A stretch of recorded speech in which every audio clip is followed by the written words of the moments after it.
Bonjour tout le monde, bienvenue dans cette 5e vidéo de la semaine de l'obéissance canine.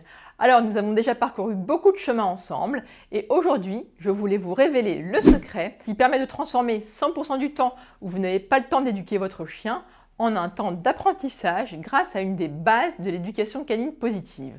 Alors en éducation bienveillante, quand notre chien a un comportement indésirable, on n'utilise jamais la réprimande physique car elle casse le lien entre l'humain et le chien.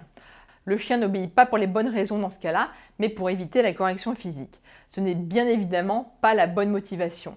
Du coup, comment fait-on pour punir un chien? Alors, je vous l'ai déjà expliqué dans la première vidéo sur le conditionnement opérant. On peut utiliser la punition négative qui fait qu'on retire quelque chose que le chien aime pour le punir. Par exemple, on stoppe les interactions avec lui quand il nous saute dessus. C'est la technique du poireau qu'on a vue dans la 3e vidéo. Ou alors, on peut arrêter d'avancer quand il tire en promenade. À côté de ces punitions négatives, quand on veut corriger un mauvais comportement, il est indispensable d'anticiper et de penser en avance pour éviter que notre chien soit dans ces situations où il agit mal. Pourquoi? Eh bien, prenons l'exemple du chien qui aboie contre le facteur.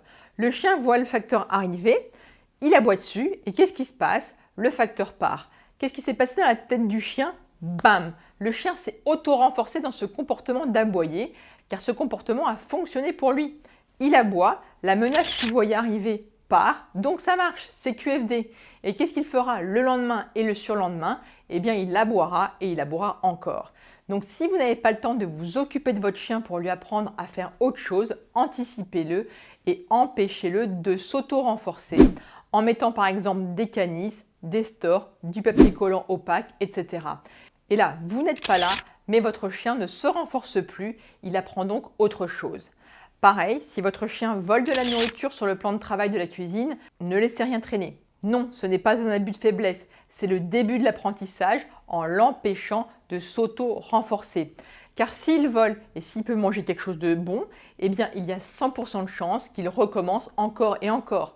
Donc quand vous n'êtes pas là, vous anticipez et vous pourrez ainsi lui apprendre autre chose quand vous aurez tranquillement le temps, par exemple le week-end.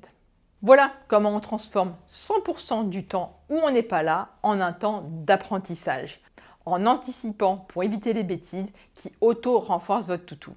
Est-ce que vous connaissez cette technique? Est-ce que vous l'avez expérimentée? N'hésitez pas à me faire part de vos expériences en commentaire et à me poser vos questions. Tous ceux qui mettront un petit commentaire, eh bien je les remercierai en leur envoyant un lien de téléchargement pour cette vidéo. Et bien entendu, je vous donne demain rendez-vous pour la 6e vidéo de la semaine de l'obéissance canine. Nous parlerons ensemble des erreurs qui ne font qu'aggraver la désobéissance des chiens. Allez, ciao et à demain!